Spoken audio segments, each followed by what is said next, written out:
नमस्ते. Kambe high school, Kambe तालुका शेवगाव, जिल्हा अहमदनगर. इयत्ता 6वी, विषय मराठी.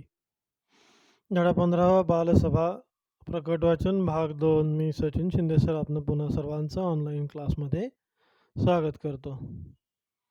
मागच्या तासाला आपण धडा 15वा बालसभा या धड्याचं प्रकट वाचन भाग 1 हा पाहिला होता आणि उरलेला दुसरा भाग याचं प्रकट वाचन आज आपण या ठिकाणी पाहणार आहोत. तर पान नंबर 57 आणि 58 असं या 2 पानाचा दुसरा भाग आपण या ठिकाणी आज वाचत आहोत. मागे धन्यवाद निलोफर यानंतर मी इयत्ता 7तील गुरुप्रीतला आपले विचार मांडण्यास पुढे बोलावत आहे असे तन्वी म्हणते आणि पुढे मग आता गुरुप्रीत बोलतोय. महात्मा ज्योतिबा फुले यांना आपण महात्मा म्हणतो कारण त्यांनी समाजासाठी, देशासाठी प्रचंड कार्य केले. सत्यशोधक समाजाची स्थापना केली, विधवा विवाहास प्रोत्साहन दिले, अनाथालये काढली, सर्वांनी शिकावे या तळमळीने अहोरात्र झटले. डॉक्टर बाबासाहेब आंबेडकर यांनी शिक्षणाचे महत्त्व ओळखून मिलिंद व सिद्धार्थ कॉलेजची स्थापना केली. वसतिगृहे निर्माण करून विद्यार्थ्यांच्या राहण्याची सोय केली. पुस्तकांसारखा दुसरा मित्र नाही असा आपल्याला त्यांनी संदेश दिला. डॉक्टर बाबासाहेब आंबेडकर यांना भारतीय राज्यघटनेचे शिल्पकार म्हणून ओळखले जाते. या 2 व्यक्ती आपल्यासाठी दीपस्तंभ आहेत. त्यांना मनपूर्वक अभिवादन करून माझे 2 शब्द पूर्ण करतो. जय हिंद.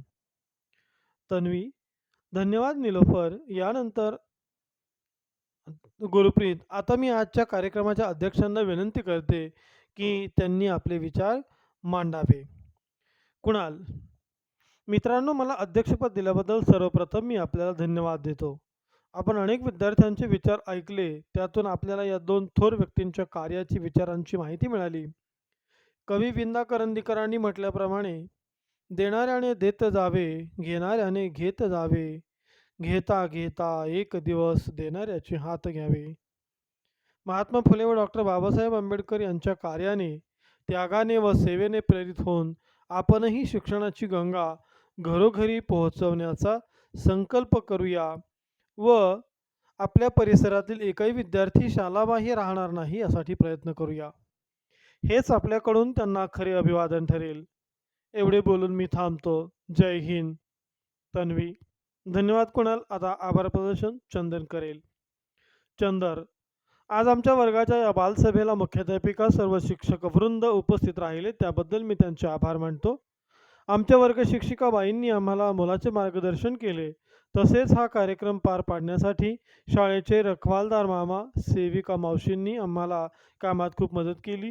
म्हणूनच आम्ही या सभागृहाची सजावट, मंच व्यवस्था, मुलांची बैठक व्यवस्था करू शकलो. त्याबद्दल त्यांचेही आभार मानतो. नीता व तन्वीने अतिशय छान सूत्रसंचालन केले. मिनल व जॉनने व्यासपीठ व्यवस्था केली.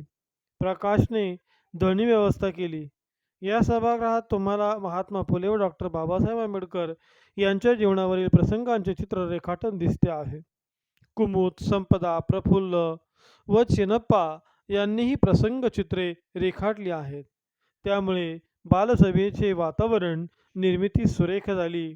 तसेच आपल्या सर्वांचे मी इयत्ता 6वीच्या वतीने आभार मानतो व कार्यक्रम संपला असं अध्यक्षांच्या वतीनं जाहीर करतो. तर अशा पद्धतीनं पाळंदूर शाळेतील विद्यार्थ्यांनी वरील पद्धतीने बालसभा घेतली.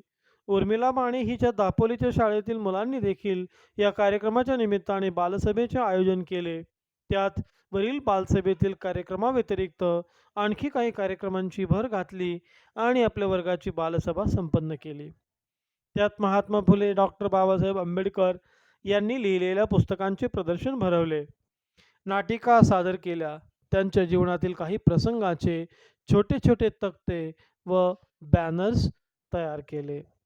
तर अशा पद्धतीने बालसभा प्रकट वाचन भाग 2 या ठिकाणी आज आपण घेतलेला आहे. यापुढील